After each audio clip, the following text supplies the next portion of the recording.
Donc, chers étudiants, bonjour. On va faire aujourd'hui le TD de l'ECG. Donc, c'est quoi l'ECG?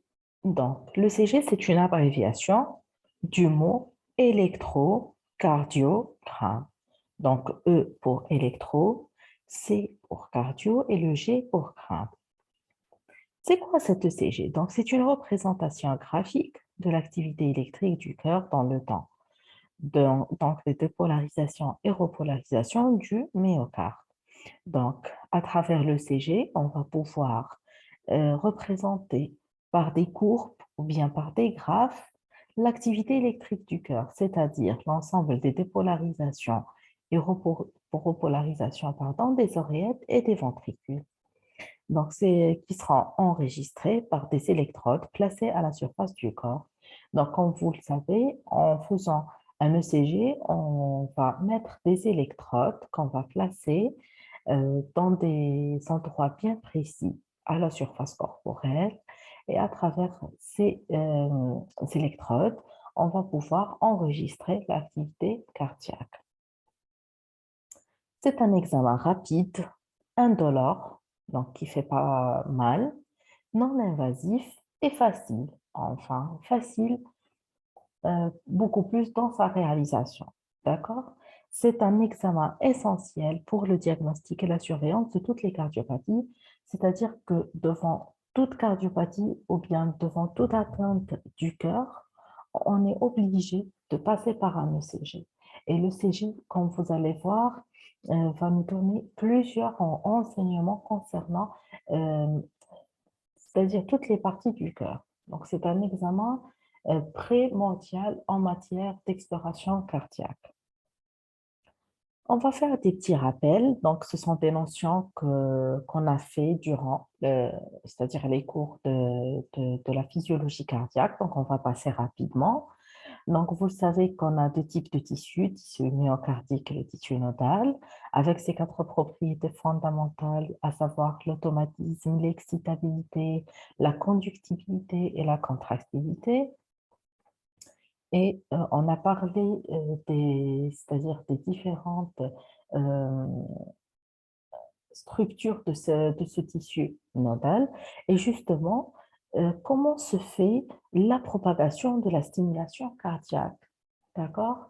Donc, on a dit que l'activité mécanique du cœur est la résultante d'une activité cardiaque. Et cette activité cardiaque est générée et propagée à travers ce tissu nodal.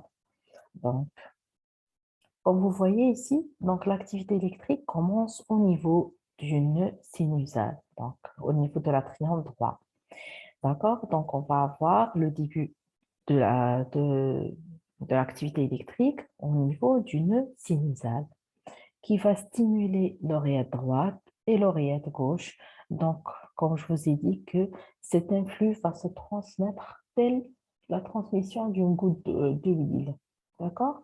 Par la suite, on va arriver au niveau d'une auriculo-ventriculaire. Ensuite, le faisceau de His avec ses branches droite et gauche. Et on aura en dernier donc, des ramifications qui correspondent au réseau de Purkinje. D'accord? Donc, il faut bien connaître l'acheminement de l'influx ou bien du potentiel d'action dans le cœur parce que c'est ce qui va être traduit à travers le CG. Donc, si vous voyez ici, donc on a tout d'abord une dépolarisation et une repolarisation des oreillettes, suivie d'une dépolarisation et repolarisation des ventricules. Et comme vous savez, excusez-moi, donc la dépolarisation va nous donner une systole et la repolarisation, donc la diastole. Autre notion aussi dite durant les cours, c'est que le côté droit et le côté gauche se contractent en même temps et simultanément. D'accord? Donc, on va avoir des polarisations oreillette droite et oreillette gauche qui se feront en même temps, avec un léger asynchronisme, donc vraiment qui va passer inaperçu. Et c'est pareil pour les ventricules, donc on aura une contraction des deux ventricules donc en même temps. Donc, selon vous, dans quel sens se fait la contraction des ventricules? Donc, la contraction des ventricules se fait au niveau de la base du cœur. D'accord? Donc, vous savez, le cœur, il a la structure d'une pyramide inversée, avec une base supérieure et un sommet qui est inférieur. Donc, la contraction va se faire du bas vers le haut, justement pour pouvoir propulser le volume sanguin donc, dans l'aorte. D'accord? Bien dans les grosses branches. Est-ce que vous suivez jusqu'à maintenant? Donc, on est en train de faire juste un petit rappel. Et concernant l'activité électrique ou bien l'électrophysiologie, on avait dit que la cellule cardiaque au repos est dite, polarisée, c'est-à-dire qu'elle est caractérisée par un potentiel de repos. Quand on dit potentiel de repos, c'est-à-dire charge négative à l'intérieur et positif à l'extérieur. Et lorsqu'on a une stimulation, on va avoir une dépolarisation. Donc, la dépolarisation, c'est-à-dire l'inversion des charges. Il y aura des charges positives à l'intérieur et des charges négatives à l'extérieur, suivies d'une repolarisation, donc retour au repos, donc charge négative à l'intérieur et positif à l'extérieur. Donc, tout ça a été fait lors du cours de l'électrophysiologie. Donc, ça, c'est une notion qui est propre à l'ECG. D'accord? On va voir dans l'ECG qu'on aura ce qu'on appelle des déflexions ou bien des ondes qui sont positives et d'autres qui sont négatives. Donc là, lorsque vous voyez une onde positive ou bien une onde négative, il ne s'agit pas plutôt de dépolarisation et de repolarisation. Non, c'est en fonction de la direction de l'influx à travers l'électrode. D'accord? Donc, retenez juste ça et vous allez le comprendre par la suite. C'est qu'une électrode qui voit le courant électrique se diriger vers elle va enregistrer une onde positive et celle qui le voit partir ou bien s'éloigner, elle va enregistrer une onde négative. Donc, ce n'est pas en rapport avec les dépolarisations et repolarisations. Donc, retenez ça et on va le réexpliquer donc, au fur et à mesure qu'on avancera dans le TD. Donc, comme on est en train de le dire depuis le début, que l'ECG va être l'enregistrement de la somme de tous les potentiels d'action qui se propagent dans le cœur. L'activité électrique du cœur est la somme donc, de l'activité électrique de toutes les cellules myocardiques. L'ECG enregistre les variations de potentiel entre deux points éloignés de la surface du corps. Donc, c'est en plaçant deux électrodes et la ligne de tension entre ces deux dernières, c'est ça qui va être enregistré par l'ECG. Et vous savez que le tissu de l'organisme est un conducteur. Donc, donc, cet enregistrement est réalisé grâce à des électrodes cutanées placées à des endroits bien déterminés pour définir les dérivations conventionnelles qu'on va voir tout de suite. Donc, je réexplique cette petite partie. C'est que l'ECG, c'est quoi un ECG? Donc, on va placer des électrodes, d'accord? On va placer des électrodes à la surface corporelle. Et par la suite, on va brancher donc, l'ECG, donc notre appareil, et on va avoir une différence de potentiel qui va être enregistrée entre ces deux dérivations, donc entre les deux électrodes. Au total, on a 10 électrodes, mais on va avoir 12 dérivations. D'accord? On va avoir 12 dérivations. Donc, c'est quoi une dérivation? Donc, c'est la ligne de tension qui réunit deux électrodes placées en deux points déterminés de la surface corporelle. Et entre les deux électrodes, donc, on va avoir une différence de potentiel. On les divise en deux types, donc retenez ça. On a 12 dérivations, on a 6 qu'on appelle les dérivations périphériques. Périphériques parce qu'on va les placer au niveau des membres supérieurs ou inférieurs qu'on va dénommer donc D1, D2, D3 et AVR, AVL et AVF. R pour right, L pour left et S pour foot. D'accord? Ce sont des dérivations qui vont explorer le cœur sur le plan frontal. Vous savez que notre cœur, c'est une structure, comme je vous ai dit, en 3D. Donc, ce n'est pas comme un bout de papier. D'accord? Donc, on va l'étudier sur le plan frontal et sur le plan horizontal. D'accord? Donc, on a les six autres dérivations, on les appelle les dérivations précordiales, qu'on appelle V1, V2, V3, V4, V5, V6. Et il y aura d'autres, bien sûr, qu'on va voir. Mais ce sont les dérivations de base et qui vont explorer le cœur sur le plan horizontal. Donc, je vous explique ceci. Pourquoi on a 12 dérivations, à votre avis? Donc, on a 12 dérivations pour justement voir ce qui se passe dans toutes les régions du cœur. Donc, le cœur, c'est un organe, donc il y a une structure en 3D, d'accord? Vous imaginez si on a une atteinte au niveau de la face antérieure du cœur ou bien dans la face postérieure. Et si on a une seule dérivation, comment peut-on détecter cette atteinte? D'accord? Une dérivation, c'est comme si on prend notre cœur et on va le photographier de différentes zones. D'accord? C'est comme ça, c'est ça une dérivation. C'est une vue photographique en quelque sorte de notre cœur. Vous imaginez notre cœur et on est en train de le prendre en photo de différents angles. On va le prendre en photo sur le plan frontal, c'est-à-dire on le voit en face de nous, et sur le plan horizontal. Est-ce que vous me suivez jusqu'à maintenant? Donc, ça, c'est important, donc la notion de dérivation.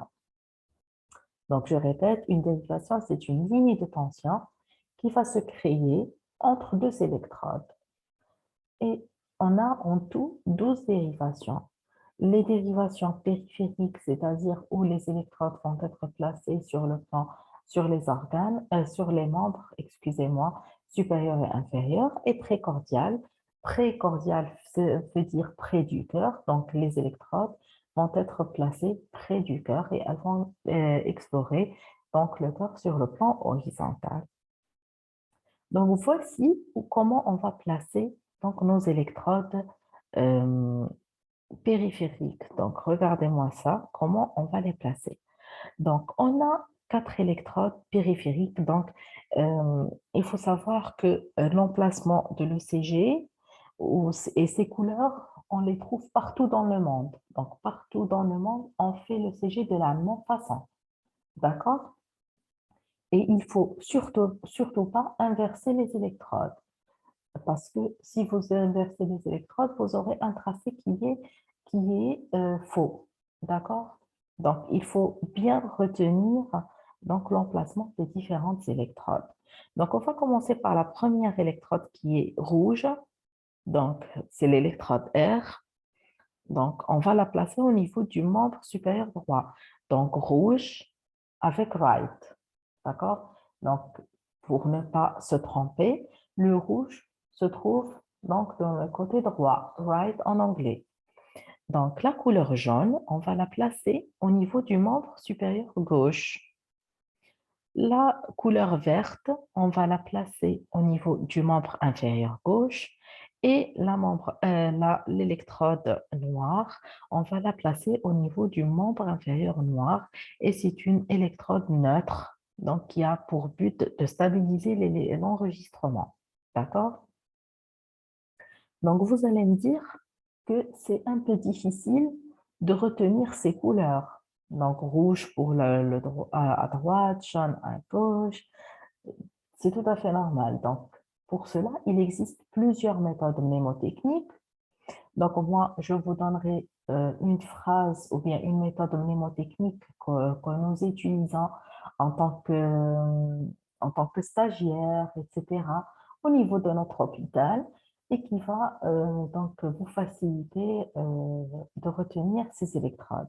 C'est quoi? C'est la phrase, si vous voulez la mentionner, Donc, rien ne va jamais. Rien ne va jamais. Donc, rien, R, rouge, ne, donc noir, va, V du vert, jamais, donc le J du jaune. Et on avait dit que le rouge pour right, donc à droite, donc on va commencer, donc membre supérieur droit, rien, noir, ne, le vert, va, le J, jamais. D'accord? Donc ça, c'est juste une technique. D'accord? Regardez. Donc rien ne va jamais. Ou bien, si vous voulez apprendre rouge pour le membre supérieur droit, jaune pour le membre supérieur gauche, vert pour le membre inférieur gauche et le noir pour le membre inférieur gauche. Droit, excusez-moi. D'accord? Mais ce qui est important, c'est qu'on ne doit pas inverser les électrodes. Donc, les électrodes donc, périphériques vont nous donner des dérivations. Ce sont les dérivations périphériques. Donc, on a des dérivations bipolaires et des dérivations unipolaires. Les dérivations bipolaires donc, qui enregistrent l'activité entre deux membres et unipolaires au niveau d'un seul membre. Donc, on a la dérivation D1. Donc, la dérivation D1, donc c'est entre le bras droit et le bras gauche. On avait dit que la dérivation, c'est la ligne de tension créée entre deux points déterminés par les deux électrodes. D'accord? Donc, entre les deux électrodes des membres, c'est la D1. La D2, c'est entre le bras droit et la jambe gauche. Donc, c'est la ligne de tension entre bras droit et jambe gauche. Et la D3, c'est la ligne de tension entre le bras gauche et la jambe gauche. Et on avait dit que la jambe droite, ça, c'est une électrode qui a pour but de stabiliser le tracé. D'accord? Donc, ce sont les dérivations bipolaires, c'est-à-dire entre deux membres. Les dérivations unipolaires, donc on a l'AVL, donc pour le bras gauche, L pour right, left, pardon, AVR, donc pour le bras droit, donc c'est right, et AVF, donc pour foot, c'est la jambe gauche. D'accord? Donc, ces dérivations, donc si on va dessiner des dérivations bipolaires, on va dessiner donc les vecteurs, LHA, parce que vous allez voir par la suite que c'est très important de connaître le sens des vecteurs. Donc le D1, c'est entre bras droit, bras gauche, le D2, bras droit, jambe gauche, et le D3, membre supérieur gauche et inférieur gauche. On va avoir ce qu'on appelle le triangle d'Einthoven. Regardez bien, donc les vecteurs. D'accord? Par la suite, on va prendre les vecteurs donc des dérivations unipolaires et on va voir AVR, AVL et AVF. D'accord? Après, qu'est-ce qu'on a fait? On a pris les axes, les différents axes D1, D2, D3. On a fait une translation de leur axe au niveau du centre, donc du centre de ce cercle. Vous voyez? Donc, regardez-moi, on a fait, on dit en arabe, isqat al-ash'a, d'accord? On a pris le D1. On a pris, donc regardez-moi, le sens du D1. D'accord? On l'a pris, on l'a placé ici. Par la suite, on avait pris le D2. Regardez bien le sens du vecteur D2. Le voilà. Et par la suite, on avait pris donc le D3. Regardez-moi le sens du D3. Et on a fait la translation de son axe. Et on a reproduit le AVR, AVL et AVF. Et les 6 dérivations vont nous donner ce qu'on appelle la double triaxe de Bailey ou bien le cercle de Bailey. Donc, vous allez me dire c'est quoi l'intérêt de ce cercle et de ces triangles. Donc, c'est très, très important parce que si vous vous souvenez, on avait dit que les dérivations euh, périphériques vont explorer le cœur sur le plan frontal. Donc, ils vont nous donner une idée sur le cœur sur le plan frontal. Frontal, c'est-à-dire, c'est comme si je regarde mon cœur en face. J'ai un cœur et je le regarde en face, d'accord? Donc, ce double triaxe, on va voir son intérêt tout à l'heure. Donc, par exemple, dans le calcul de l'axe du cœur. Comme je vous ai dit aussi, que le cœur a l'aspect d'une pyramide inversée, avec donc l'apex ou bien le sommet qui est dirigé vers le bas, mais pas que vers le bas. Donc, c'est à gauche et en bas. Et on va voir l'intérêt donc de cette double triaxe donc, dans le calcul pardon, de l'axe du cœur. Donc, on va revenir en arrière un petit peu. Donc, on avait parlé de dérivation. On avait dit qu'on avait 12. Les 6 dérivations périphériques, on les obtient en plaçant des électrodes au niveau des membres. Et je vous ai donné une technique donc, de mémorisation, mais vous pouvez bien entendu les apprendre. Donc, rouge à droite, jaune à gauche, etc. Et on avait vu les différentes dérivations périphériques et comment on a obtenu cette double triaxe de Bailey. Donc, pour les gens qui n'ont jamais vu un ECG, donc vous voyez ici un ECG et vous voyez que on a plusieurs tracés, d'accord? Et chaque, c'est-à-dire ligne, on a son nom. Donc là, c'est la dérivation T1, T2, T3. Et là, c'est la AVR, AVL et AVF. Et je vous ai expliqué que ces dérivations, c'est comme si on prenait en photo ou bien on photographiait le cœur de différents angles, d'accord, afin de l'étudier dans tous les angles et dans tous les endroits, afin de détecter n'importe quelle pathologie et de savoir sa topographie. Maintenant, on va passer aux dérivations précordiales. Donc, le mot précordial, pardon, signifie près du cœur.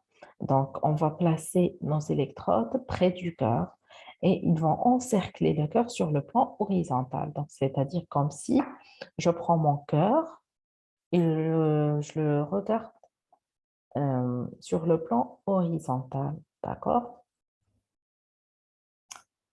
Donc, ce sont des dérivations unipolaires. Et là, pareil, donc l'emplacement des électrodes précordiales se fait de façon très précise et il ne faut pas se tromper sur l'emplacement des différentes électrodes.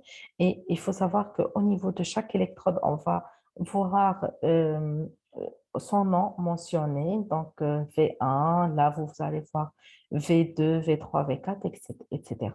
Donc, où est-ce qu'on va placer notre V1 ou bien la première électrode précordiale? Donc, c'est au niveau du quatrième espace intercostal sur le bord droit du sternum. Donc, voici le sternum.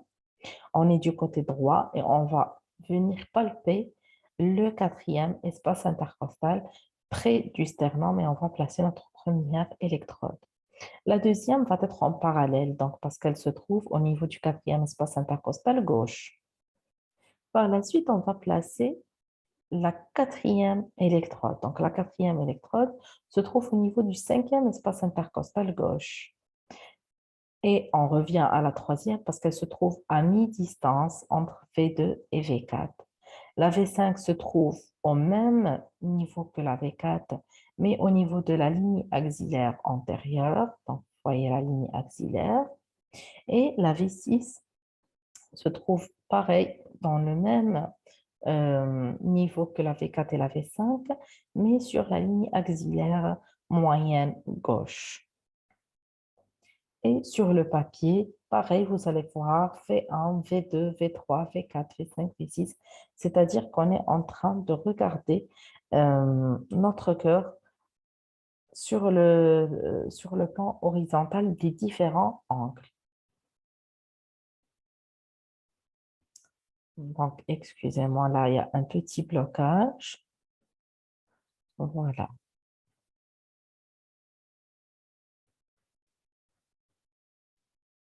Donc, on peut ajouter d'autres dérivations qu'on appelle les dérivations précordiales complémentaires.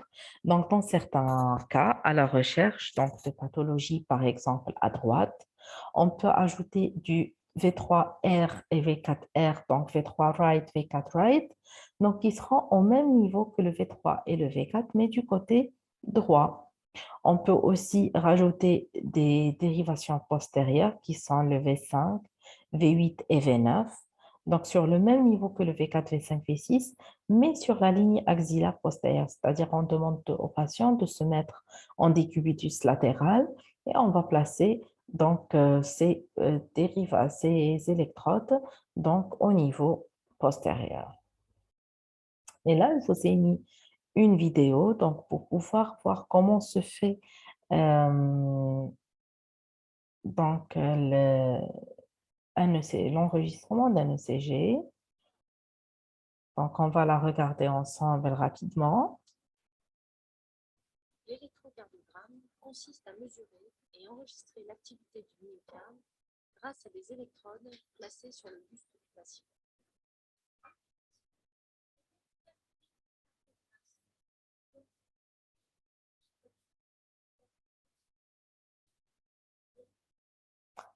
Donc, comme vous voyez ici, donc le médecin ou bien l'infirmière va placer le CG. Donc, le CG doit se faire torse nu. Donc, vous demandez la permission ou bien un consentement de votre patient.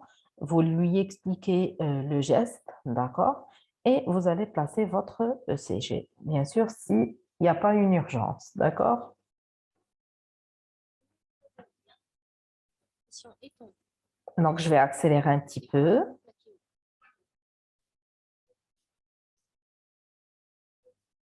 cou. Les électrodes doivent être posées avant de mettre l'appareil en marche.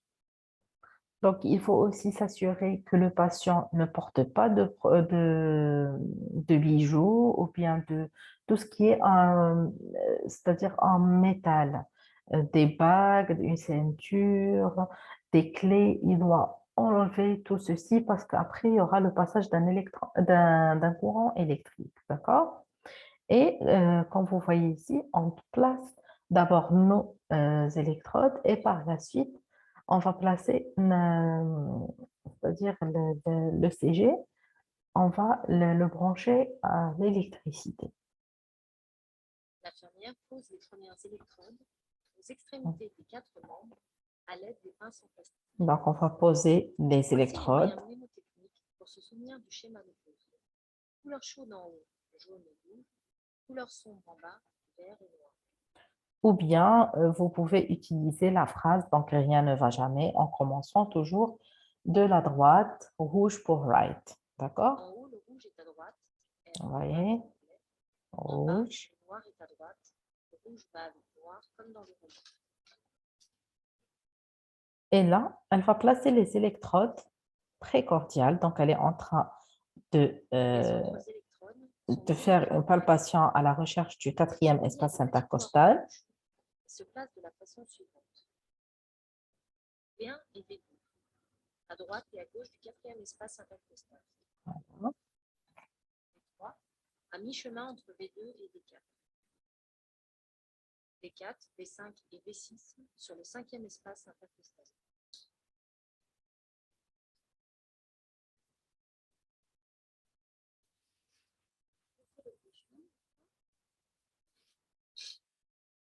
Maintenant, elle va brancher les câbles, bien sûr.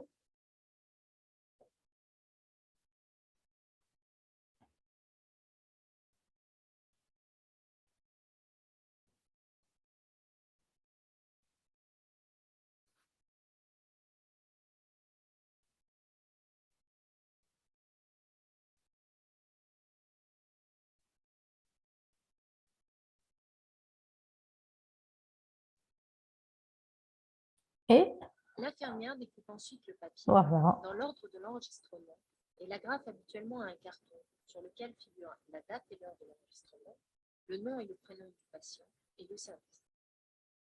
D'accord. Et comme vous voyez, à la fin, elle va juste appuyer sur le bouton Start. Et là, le papier commence à défiler. Donc, c'était pour vous montrer comment faire un ECG sur le plan pratique. Parce que c'est un petit peu ça le but de votre TD. D'accord? Donc, on va passer à l'interprétation d'un ECG. Donc, maintenant, c'est quoi le but de ce TD? C'est que même si vous êtes uniquement en deuxième année médecine, mais vous serez quand même capable de dire si le CG est normal ou non. Vous n'êtes pas, c'est-à-dire en mesure de donner un diagnostic ou bien de connaître le trouble de rythme exact ou bien ce qui se passe exactement dans le CG, mais vous serez quand même capable de dire que oui, il y a une pathologie, c'est pas normal, etc. Et vous allez faire ça? Ben, il faut qu'il y ait une bonne méthodologie. D'accord? C'est-à-dire, il faut suivre des étapes. Il ne faut pas passer les étapes, parce que si vous passez les étapes, vous pouvez vous tromper, d'accord? Donc, il faut être méthodique en lisant ou bien en interprétant un ECG, et vous allez voir que c'est très, très facile, d'accord? Il suffit juste donc de suivre ces étapes. Donc, avant toute chose, il faut toujours s'assurer que notre appareil euh, est bien réglé. D'accord, on va dire ça comme ça. Comment le savoir? Donc, vous savez que l'ECG va enregistrer donc, cette activité sur du papier millimétré. D'accord? Voilà, millimétré. Et donc, il faut qu'il y ait une vitesse de défilement. C'est quoi une vitesse de défilement? C'est-à-dire la vitesse par laquelle va sortir le papier millimétré. D'accord? Cette vitesse de défilement doit toujours être égale à 25 millimètres par seconde. D'accord? Donc, c'est la vitesse par laquelle va sortir le CG, c'est 25 millimètres par seconde. Et il faut savoir donc que 1 millimètre correspond à 0,04 secondes. Pourquoi ceci est important? Parce que par la suite, vous allez voir que tout est question de calcul. On va calculer la durée et l'amplitude de chaque petite courbe dans le CG. D'accord? Donc, la vitesse de défilement, excusez-moi, doit être réglée à 25 millimètres par seconde. Et il faut savoir que 1 millimètre, c'est-à-dire un tout petit carreau, comme ça, vous voyez, correspond à 0,04 secondes. Et aussi l'étalonnage de l'amplitude, c'est-à-dire ici. Donc, l'amplitude que 10 millimètres, c'est-à-dire 1 centimètre, est égale à 1 millivolt. D'accord? Donc ça, il faut toujours faire attention et vérifier le réglage de l'ECG. Donc, on avait dit que sur l'ECG, on va voir l'enregistrement de dépolarisation et repolarisation auriculaire, donc la contraction auriculaire, et l'enregistrement des dépolarisations et repolarisations ventriculaires et donc la contraction ventriculaire. La ligne isoélectrique ou bien la ligne de repos va aussi être mentionnée sur le CG. Sur le CG, donc, il y aura donc une série de déflexions, d'accord, c'est-à-dire des petites courbes, séparées par des intervalles. Et c'est la partie qui vous intéresse le plus dans ce TD. C'est-à-dire à votre niveau, la chose que vous êtes obligé de connaître, c'est ça, c'est cette partie-là, c'est-à-dire le nom de chaque déflexion, de chaque intervalle, ça correspond à quoi, la durée normale c'est quoi, etc. Et à votre niveau, vous êtes censé connaître que tout ce qui est normal, tout ce qui est physiologique. Si jamais je vous donnerai un exemple pathologique, c'est juste pour que vous compreniez mieux ce qu'on est en train de dire. Mais ce que vous retenez, c'est toujours tout ce qui est normal. D'accord? Donc, je répète pour la dernière fois. Donc, on aura une série de déflexions, c'est-à-dire de petites courbes, de petites ondes séparées par des lignes isoélectriques ou bien des lignes de repos. Et ces courbes et ces déflexions sont la représentation donc, de la dépolarisation et repolarisation auriculaire et de la dépolarisation et la repolarisation ventriculaire, comme vous êtes en train de voir. On va étudier donc l'appellation des différentes déflexions. Donc, celui qui a découvert donc, le CG, il a choisi donc, au niveau de l'alphabet l'enchaînement des lettres P, Q, R, S, T, U. D'accord? Il y a aussi la lettre U. Donc, parce que des fois, on me pose la question, pourquoi ils ont choisi P, Q, R, S, T? Donc, c'est comme ça, parce qu'il faut savoir qu'il y avait plusieurs tentatives donc d'interprétation et de découverte de cette ECG. Et le dernier, donc, il a choisi donc, cet enchaînement, donc P, Q, R, S, T. D'accord? Donc, on va commencer par la première onde ou bien la première déflexion. C'est une déflexion positive. D'accord? C'est une déflexion positive et qui traduit la dépolarisation auriculaire. Donc, P, c'est la dépolarisation ventriculaire ou bien c'est la systole, pardon, auriculaire, hein, c'est pas ventriculaire. Donc, c'est la dépolarisation auriculaire ou bien c'est la systole auriculaire. D'accord? Maintenant, le complexe QRS. Complexe QRS, donc c'est un ensemble de déflexions qui correspond à la dépolarisation ventriculaire. D'ailleurs, pour le retenir, il a un petit peu l'aspect du faisceau de His. D'accord? Vous imaginez, ça c'est l'apex du cœur et ça, c'est comme si c'est le faisceau de His avec ses deux branches. Et ça correspond à la dépolarisation ventriculaire, donc à la systole ventriculaire. L'onde T, c'est la repolarisation ventriculaire. Donc, c'est la phase de remplissage. Vous allez me dire, mais où est la repolarisation auriculaire sur le CG? On n'a pas ici une onde ou bien une déflexion qui correspond à la repolarisation des oreillettes. Ben, c'est tout à fait normal parce que la repolarisation des auricules ou bien des oreillettes coïncide avec la dépolarisation des ventricules. Donc, elle va être masquée par la dépolarisation des ventricules. D'accord? C'est juste ça. Et il faut savoir que c'est-à-dire c'est des courbes calculées comme vous avez vu, c'est un petit carreau correspond à 0,04 secondes, c'est-à-dire que c'est très, très rapide. D'accord? Donc, la repolarisation des oreillettes est masquée par la dépolarisation des ventricules.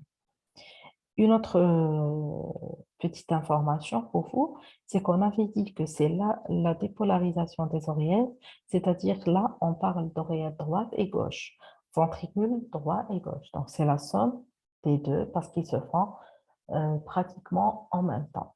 D'accord? Donc, on va voir maintenant l'appellation des différents intervalles. Intervalles, c'est-à-dire les lignes isoélectriques. Donc, on va commencer par le premier intervalle, qui est l'intervalle PR. Regardez-moi l'intervalle PR. Donc, il faut connaître le début et la fin de cet intervalle, donc, et la signification de ce dernier. Donc, l'intervalle PR, selon vous, il correspond à quoi?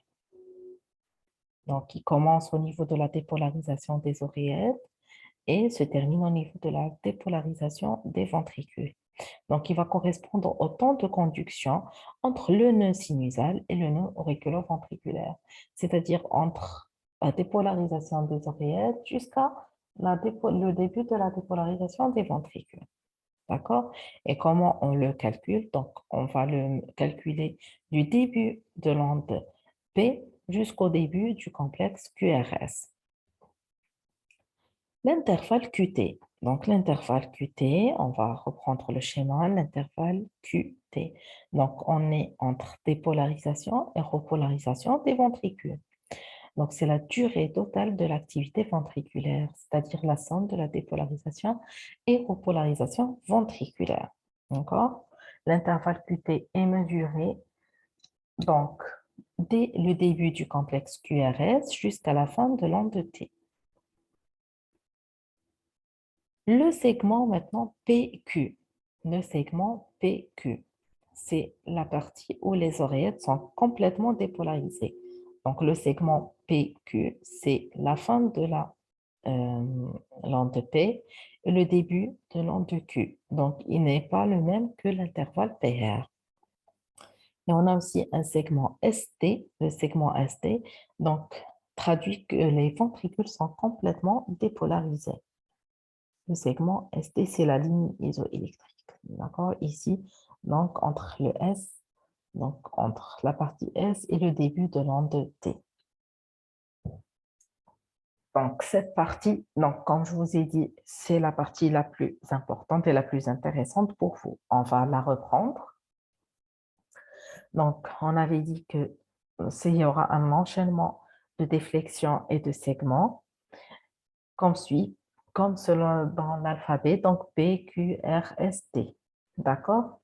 Donc, P, c'est en rapport, pardon, avec une dépolarisation des oreillettes. Le complexe QRS, donc c'est la dépolarisation des ventricules.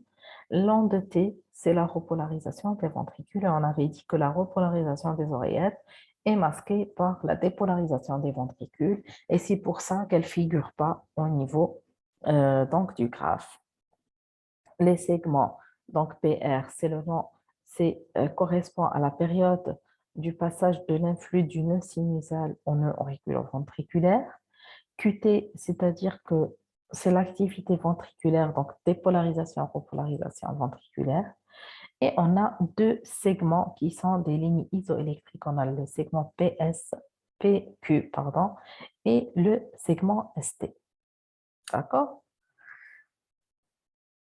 Donc, ça, c'était les notions de base et c'était les choses à connaître avant de passer dans l'analyse de l'ECG. Donc, l'analyse de l'ECG doit être méthodique, doit être systématique, pardon, et doit comporter donc, ces différents éléments. Donc, si plus tard vous aurez des ECG à interpréter, il faut suivre ces différentes étapes pour ne pas se tromper.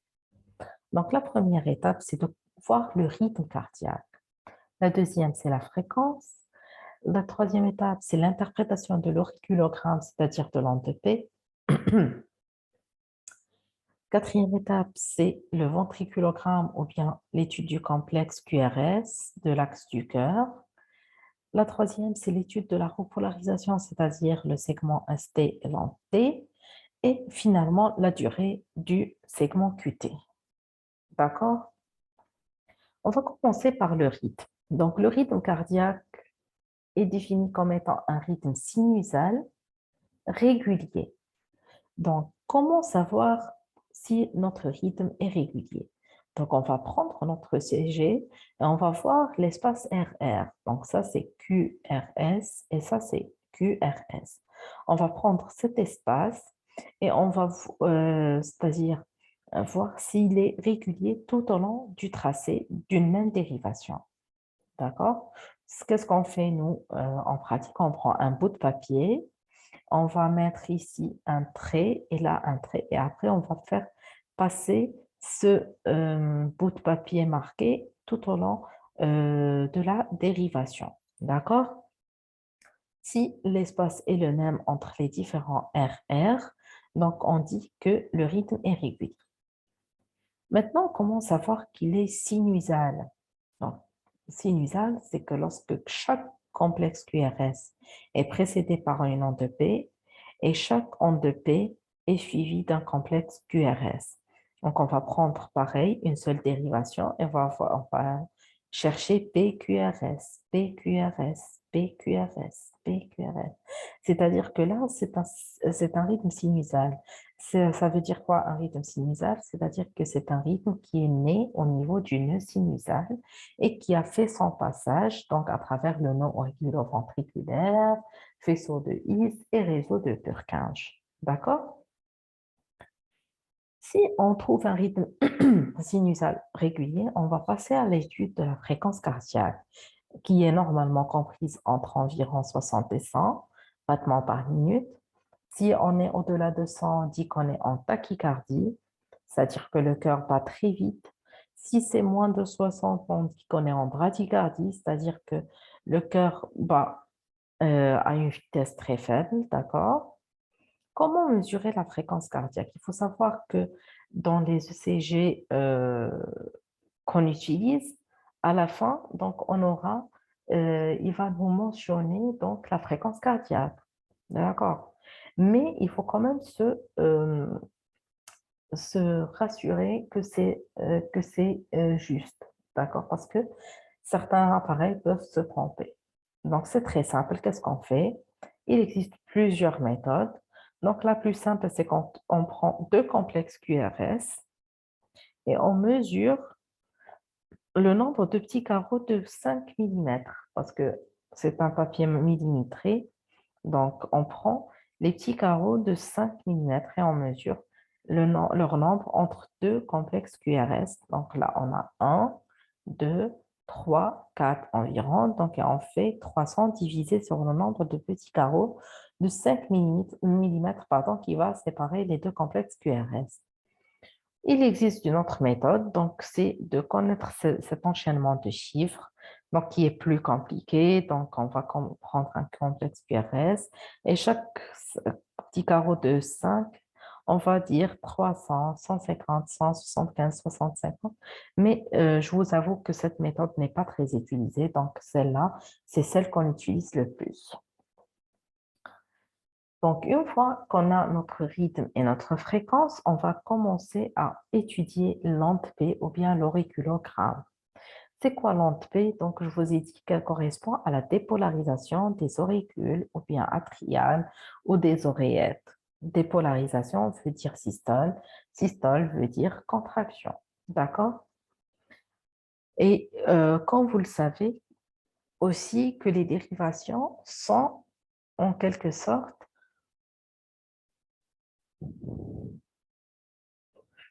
donc des images prises par différents angles du cœur. D'accord? Et je vous ai dit que pourquoi on voit ici que toutes les ondes vont être négatives ou bien positives malgré qu'il y a des dépolarisations et une repolarisation, c'est en rapport avec le vecteur électrique et non pas avec ce qui se passe. Donc, on voit une onde P euh, qui est positive et qui est la plus visible en général au niveau de la dérivation D1, D2. C'est-à-dire, on va l'étudier dans ces deux dernières, dans ces deux, pardon, dérivations. D'accord? Parce que même si vous euh, regardez moins bien ça, regardez la D1. Ah, un petit bug. Voilà.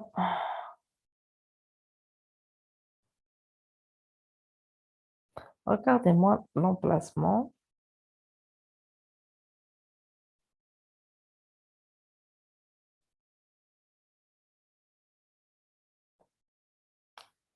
Donc, ça, c'est bugué.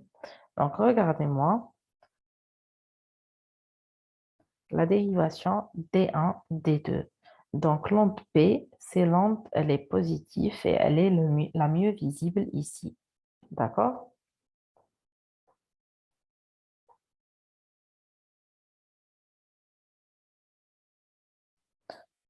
Qu'est-ce qu'on va voir au niveau de ces dérivations? Donc, on va mesurer la longueur, donc la durée, et l'amplitude. D'accord? La longueur doit être inférieure à 0,12 secondes. On est d'accord? Et l'amplitude ou bien la hauteur doit être inférieure à 2,5 millimètres. Donc, le CG est basé sur ces calculs et vous êtes en mesure de connaître donc ces valeurs. Donc, la largeur ou bien la durée de l'onde P doit être inférieure à 0,12 et la longueur donc inférieure à 2,5. D'accord?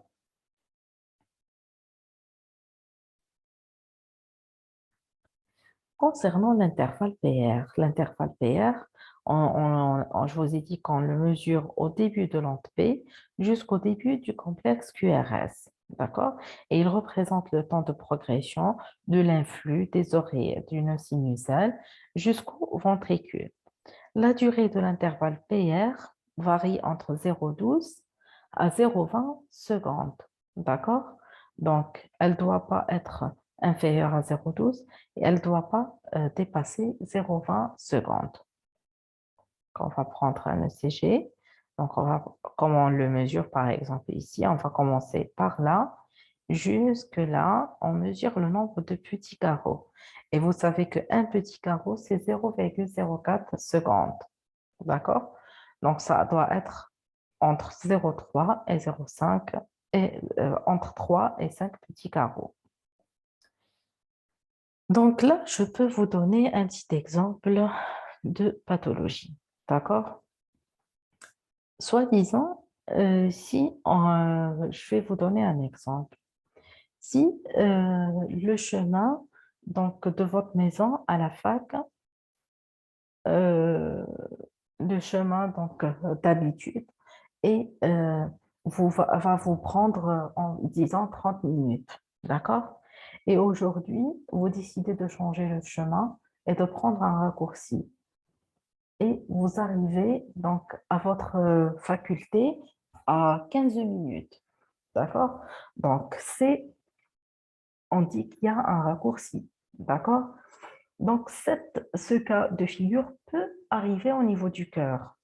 C'est une pathologie, donc c'est on va donner un exemple, par exemple, de la maladie de Wolff-Parkinson-White, où l'espace PR est rétréci. D'accord? Et ceci est dû à l'existence d'une voie accessoire, c'est-à-dire que l'influx ne passe pas par le chemin ordinaire qui est le nœud sinusal jusqu'au nœud AV. Donc non, il y aura une voie accessoire, d'accord, qui va emprunter, qui va arriver plus vite que la norme, et donc on aura un raccourcissement de l'intervalle PR. Si à l'inverse, donc vous prenez pardon, votre chemin normal, au lieu de faire 30 minutes, vous faites 45 minutes ou 50 minutes. Et si je vous demande pourquoi, vous allez me dire qu'il y a eu de la circulation ou bien la route était bloquée. Donc, ça peut être aussi, euh, pardon, ça peut se produire aussi au niveau du cœur, d'accord? Et on appelle ça, donc,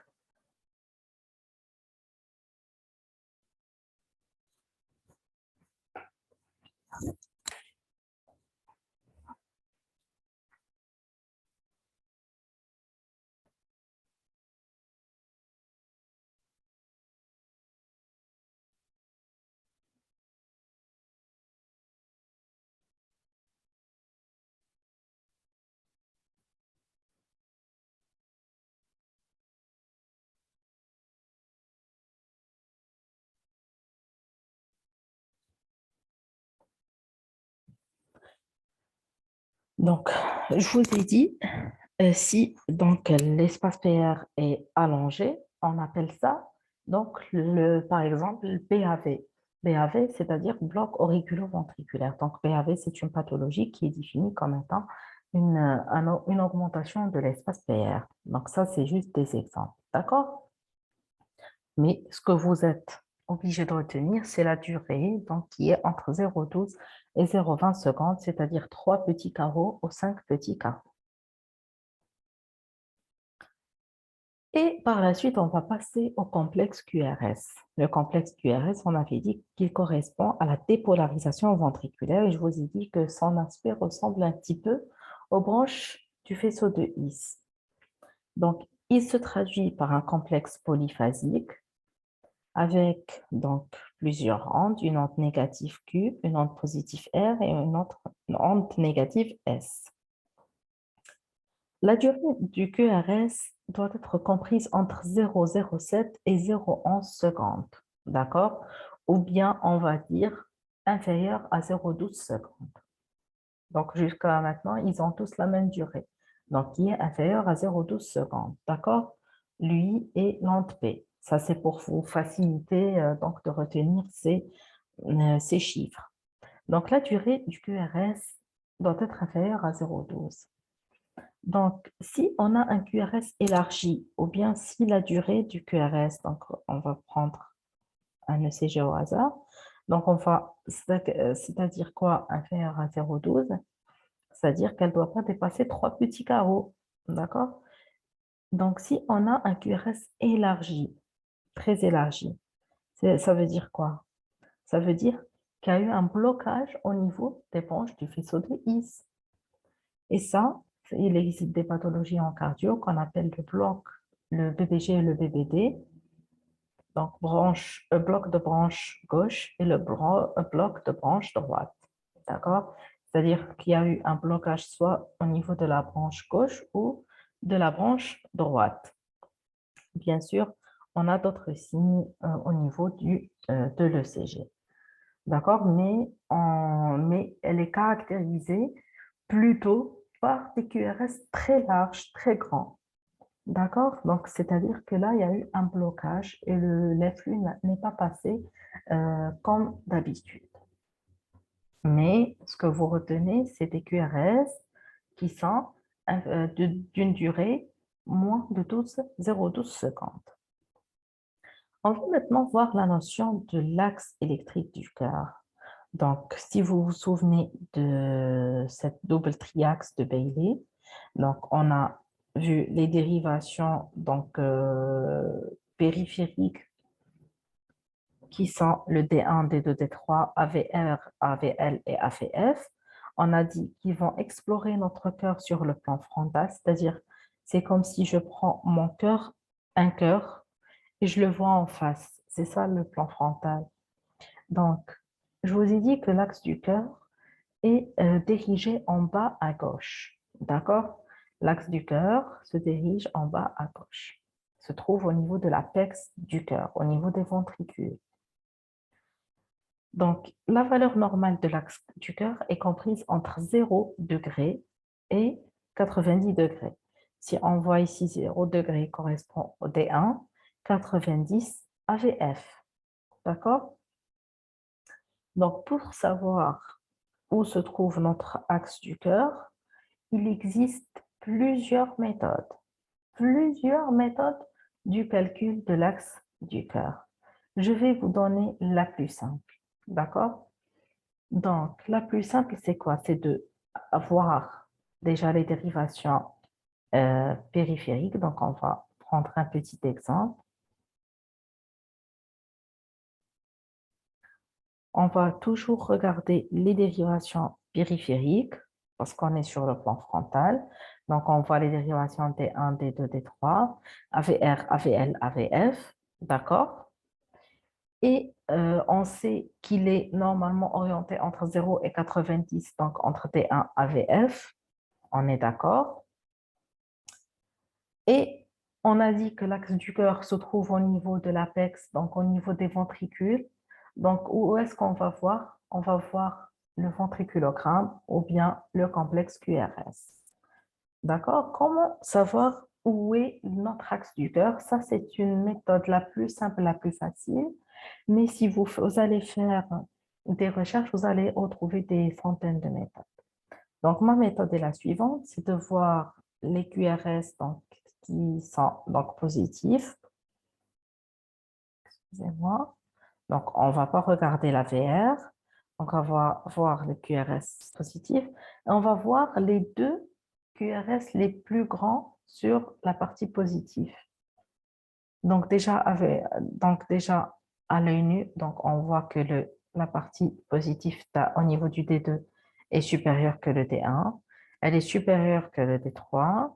La VL, elle est très petite. Donc, les deux grandes parties positives du QRS se trouvent dans les dérivations D2 et AVF. On est d'accord? Et là, on va juste dire que notre axe du cœur se trouve entre D2 et AVF.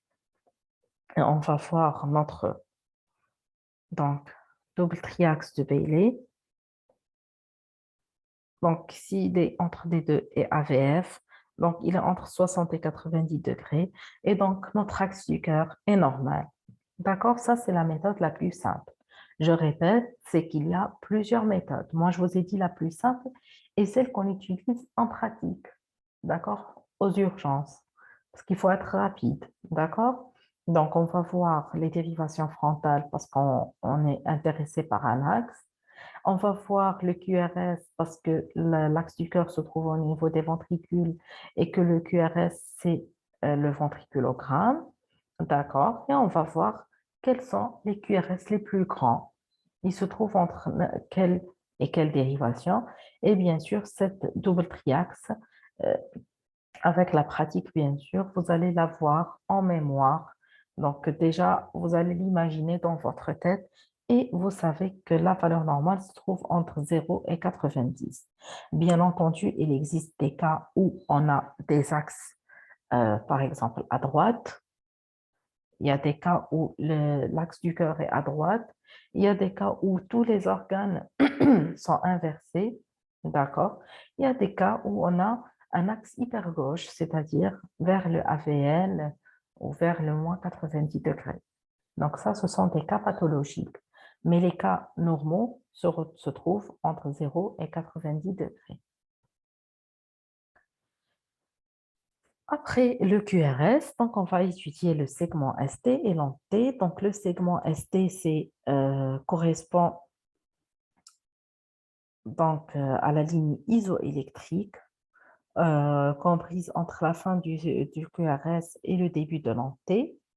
Donc la partie initiale de repolarisation ventriculaire et ça doit être une ligne isoélectrique. D'accord? Donc vous voyez le segment euh, PQ. Donc, le segment ST doit être au même niveau. D'accord?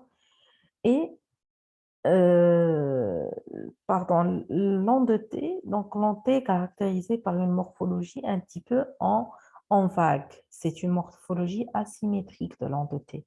L'onde T correspond à la repolarisation des ventricules. Et je vous ai dit que pourquoi on trouve une onde positive et non pas négative, étant donné que c'est une repolarisation, parce que déjà, on est en train de lire, de parler de vecteurs électriques, d'accord, par rapport à une onde.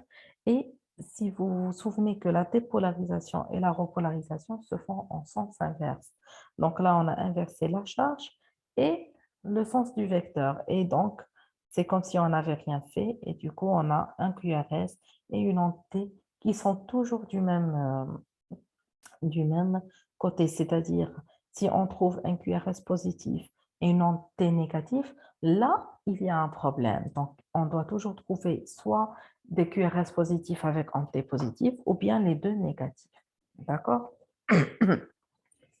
Et je répète encore que ces dérivations sont une photographie ou bien c'est comme si on photographiait le cœur de différents endroits simultanément. Donc, c'est-à-dire le QRS que vous voyez ici, ici, ici, ici, ici, ici, sont pris donc en même temps, mais en différents angles.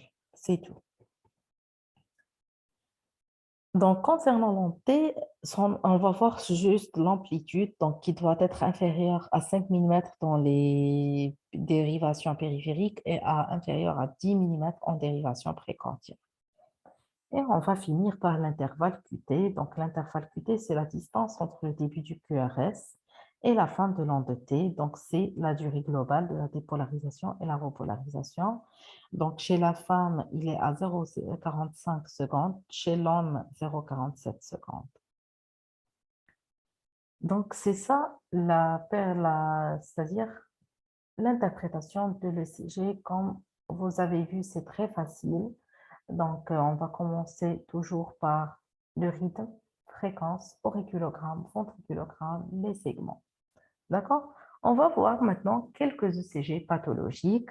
Donc, juste pour vous, comme vous voyez ici, donc un rythme sinusal normal. Sinusal, on avait dit PQRS, PQRS, PQRS, avec une fréquence à 87 battements par minute. Et vous voyez en bas que c'est un ECG d'une tachycardie sinusale, donc on a un rythme sinusal, mais une fréquence à 140 battements par minute. On dit donc que c'est une tachycardie sinusale. Vous voyez ici un tracé spécifique de la tachycardie ventriculaire. Donc ici, on n'a pas d'onde P, on a juste des QRS et on a un aspect qu'on appelle en dents de scie, d'accord? Ou bien en toit d'usine, c'est l'aspect typique de la tachycardie ventriculaire. Donc, juste en voyant ça, vous êtes sûr que c'est une tachycardie ventriculaire et c'est en général la phase qui précède l'arrêt cardiaque.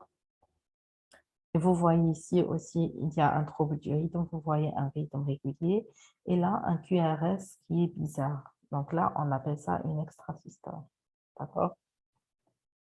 La bradycardie, donc sinusale, donc on a un rythme sinusal avec une fréquence très ralentie. D'accord?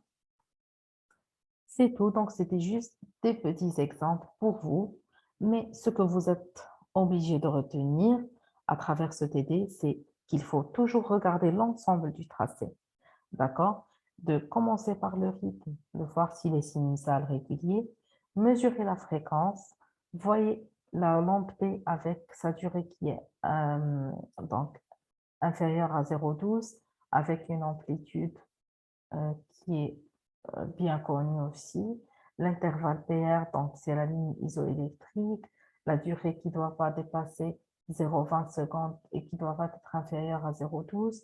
Le complexe QRS, donc on va mesurer sa durée qui est inférieure à 0,12 et on va voir à travers le QRS l'étude de l'axe du cœur, d'accord, pour dire s'il y a une anomalie ou pas. Le segment ST, pareil, c'est une ligne isoélectrique. Donc, toute augmentation ou diminution de ce segment va traduire une atteinte au niveau de la repolarisation. L'onde T, donc c'est une onde qui est asymétrique. Pareil, on doit voir son amplitude et à la fin, on mentionne notre interprétation et vous voyez ici, c'est ça comment on voit un ECG. Donc, c'est un ECG avec 12 dérivations.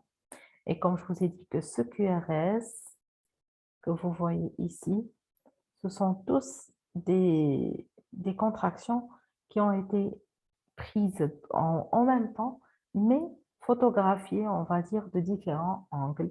Et je vous remercie pour votre attention.